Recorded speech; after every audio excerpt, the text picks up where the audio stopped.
भर्ती में डीबी के लिए नोटिस जारी हुई है। जैसा कि आप सभी जानते हैं कि बीपीएससी के चेयरमैन सर की तरफ से पहले ट्वीट के माध्यम से जानकारी दी गई थी कि सबसे पहले 11 12 उसके बाद 9 10 और सबसे लास्ट में प्राइमरी के लिए डीबी की प्रोसेस की जाएगी। यह रिजल्ट भी आपको इसी सीक्वेंस में देखने को मिलेगा।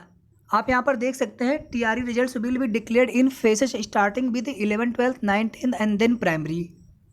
और यहाँ पर यह भी बोला गया था कि all 9 to 10 candidate should be ready for document verification which is going to start very सून।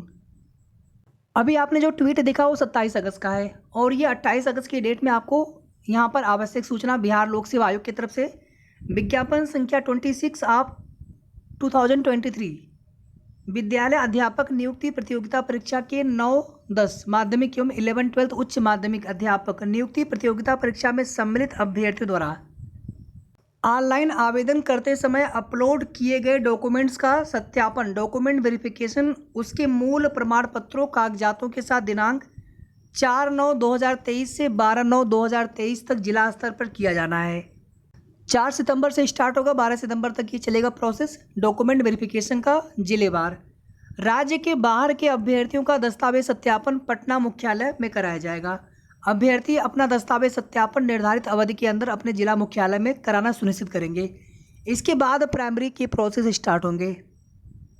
इसके अलावा इसके पहले वाले वीडियो में हमने आप सभी को बीएड बीटीसी वाले विवाद में सुप्रीम कोर्ट में हुई सुनवाई की अपडेट हमने आप सभी को बताई थी, जिसमें हमने आप सभी को बताया था कि फिलहाल में पहले वाला जो ऑर्डर है सुप्रीम कोर्ट का 11/8/2023 का, उसी आदेश के अंतर्गत बिहार शिक्षक भर्ती को पूरी करने का निर्देश है सुप्रीम कोर्ट की तरफ से बिहार सरकार के लिए, यानी बीएड के अभ्यर्थियों को कोई भी राहत नहीं मिली है। और इसके बाद देखेंगे कि यहाँ पर एक पब्लिक ग्रीवांस रिगार्डिंग यहाँ पर एक लेटर आप सभी देख सकते हैं एनसीटी की तरफ से, जिसमें आप देखेंगे with reference to your grievance it is inform you that you may refer NCT regulations dated 23/8/2010, 29 July 2011, 12 November 2014, 13 November 2019 and 13 October 2021 regarding minimum qualification for a person to be eligible for appointment as a teacher and TET guidelines dated 11/2/2011, 9/4/2013, 22/5/2014 and 9/6/2021 which are self-explanatory and available at the following links। फिर नीचे आप देखेंगे the applicant may also refer the honourable Supreme Court of India judgment dated 11 August 2023 in civil appeal number 5068 of 2023 title Devesh Sharma versus Union of India, यानी जो BEd के अभ्यर्थियों की तरफ से याचिका डाली गई थी उसमें जो सुप्रीम कोर्ट का ऑर्डर है and other connected matters which is available at the following link and self explanatory.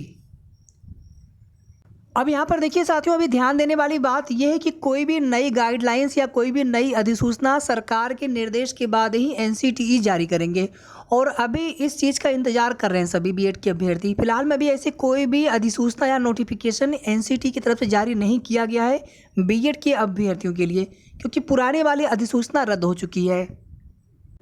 चूँकि ये पत्र सोशल मीडिया पर वायरल हो रहा था तो उम्मीद करते हैं कि आपको यहाँ पर चीज़ें स्पष्ट हो गई होंगी। अब यहाँ पर अगली अपडेट है, बात करेंगे जूनियर एडेड शिक्षक भर्ती को लेकर के। आज देखिए किसी अभ्यर्थी के द्वारा मुख्यमंत्री जी को ज्ञापन दिया गया है और उनके द्वारा प्राप्त जानकारी के अनुसार मुख्यमंत्री जी ने आश्वासन दिया है, ठोस आश्वासन दिया है भर्ती प्रक्रिया को जल्द शुरू करने को लेकर के। और माननीय अधिकारियों की तरफ से भी यही बताया जाता है कि जिस दिन मुख्यमंत्री जी चाहेंगे विद इन 1 मंथ कोर्ट वाला प्रकरण भी हल हो जाएगा और भर्ती प्रक्रिया शुरू भी हो सकेगी।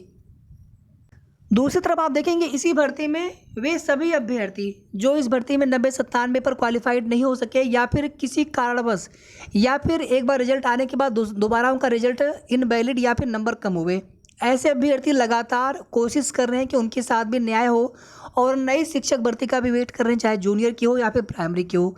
नई भर्ती की फिलहाल में कोई चर्चा नहीं है और पुरानी जो भर्तियां हैं टीजीटी पीजीटी हो या फिर असिस्टेंट प्रोफेसर, आप देखेंगे अभी 2-3 दिन पहले न्यूज़पेपर में दिया गया था कि अभी लगभग 5-6 महीने का समय और लग सकता है उनकी प्रोसेस स्टार्ट होने में, क्योंकि अभी नए आयोग का गठन पूरी तरह से नहीं हो पाया है। और ये भर्ती छोटी सी भर्ती है, जितने 90-97 पास अभ्यर्थी हैं इस 90-97 पास अभ्यर्थियों में से भी हजारों अभ्यर्थी इस भर्ती प्रक्रिया में सिलेक्शन से वंचित रह जाएंगे। फिलहाल में साथियों कल बेसिक शिक्षा विभाग के कई प्रकरणों पर चर्चा होनी है यूपी विधान परिषद विनिमय समीक्षा समिति की बैठक में, और उसमें क्या क्या प्रकरण है ऑलरेडी आप सभी को बता दिए, एक बार फिर से यहाँ पर देखेंगे। इसमें कई प्रकरण हैं बेसिक विभाग के, चाहे प्राइमरी के या फिर जूनियर के, सभी को लेकर के बात करेंगे। यानी हर तरह की बिंदु इसमें है,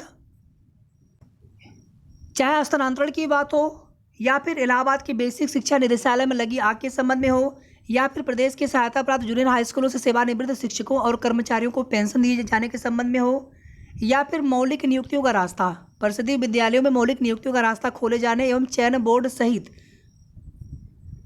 भंग किए गए सभी आयोगों को बहाल किए जाने के संबंध में। यानी जो जो डिमांड, जो जो इसमें मांग की गई है, या फिर जितने भी तरह के इसमें प्रकरण हैं अलग अलग भर्तियों को लेकर के, या फिर जो भी उसमें अलग अलग मांगे हैं, तो सभी पर चर्चा होनी है। इसी तरह से आप देखेंगे बीएड टेट 2011 के अभ्यर्थियों की नियुक्ति का मामला है। बेसिक शिक्षा परिषद द्वारा संचालित प्राथमिक उच्च प्राथमिक विद्यालयों के शिक्षकों की मृतक आश्रितों को नियुक्ति प्रदान किए जाने एवं 5 वर्ष की अवधि में टीईटी उत्तीर्ण करने के अवसर दिए जाने के संबंध में। शिक्षा मित्रों का भी मैटर यहाँ पर है, अनुदेशकों का भी मैटर यहाँ पर है। इसके अलावा आप देखेंगे लिपिकों के रिक्त पदों को भरने के संबंध में जूनियर हाई स्कूलों में, या फिर जूनियर हाई स्कूलों में अध्यापकों की जो भर्ती है, शिक्षकों की जो भर्ती है, उसको किए जाने के संबंध में। नीचे आप देखेंगे बीपीएड डिग्री धारकों को रोजगार दिए जाने के संबंध में, इनका मामला अभी भी कोर्ट में चल रहा था। प्रदेश के परिषदीय विद्यालयों के सहायक अध्यापकों की भर्ती प्रक्रिया पूर्ण किए जाने के संबंध में। ठीक है, तो इस तरह से ये बेसिक विभाग के यहाँ पर लगभग कुल मिलाकर के कुल 19 प्रकरण हैं अलग अलग। तो उम्मीद करते हैं कि आप सभी के लिए कल का दिन अच्छा हो। 29 अगस्त को मीटिंग होनी है। आप वीडियो हो सकता है 29 अगस्त की डेट में देख रहे होंगे, तो 29 अगस्त को ये मीटिंग होनी है, 29 अगस्त को। जूनियर हाई स्कूल शिक्षक भर्ती में उम्मीद है कि कुछ न कुछ आपको अच्छी खबर देखने सुनने को मिले। अच्छी खबर देखने सुनने को यही हो सकता है कि जो भी कोर्ट वाला प्रकरण है उसको शासन स्तर से या विभाग स्तर से जल्दी उसको समाप्त कराने की कोशिश करें, मैटर को जल्दी निस्तारण कराने की कोशिश करें, ताकि भर्ती प्रक्रिया शुरू हो सके।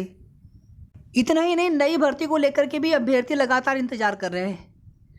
गवर्नमेंट चाहेंगे तो नई भर्ती प्रक्रिया शुरू करा देंगे, पुरानी भर्तियाँ वो भी पैरेलल में चलती रहेंगी नए आयोग से। सब कुछ देखिए यहाँ पर गवर्नमेंट के हाथ में है। अगले साल लोकसभा चुनाव होना है और आप समझ लीजिए कि जनवरी के बाद से कहीं ना कहीं फिर सारा फोकस शासन का या सरकार का चुनाव पर हो जाएगा, या जनवरी से ही आप मान लीजिए। यानी कुल मिलाकर के इसी वर्ष दिसंबर तक का समय है जिसमें पुरानी भर्तियां कंप्लीट हो जाएं या फिर नई भर्तियों के विज्ञापन देखने को मिले। तो ये कुल मिलाकर के महत्वपूर्ण अपडेट थी। आगे की जो भी ऑथेंटिक और सही जानकारी होगी आप सभी को समय समय पर हमारे चैनल के माध्यम से अपडेट मिलती रहेगी। वीडियो को आप सभी प्लीज़ लाइक शेयर कर दिया करें, और अगर आपने अभी तक चैनल को सब्सक्राइब ना किया हो तो सब्सक्राइब भी जरूर कर लें। धन्यवाद, शुभ रात्रि।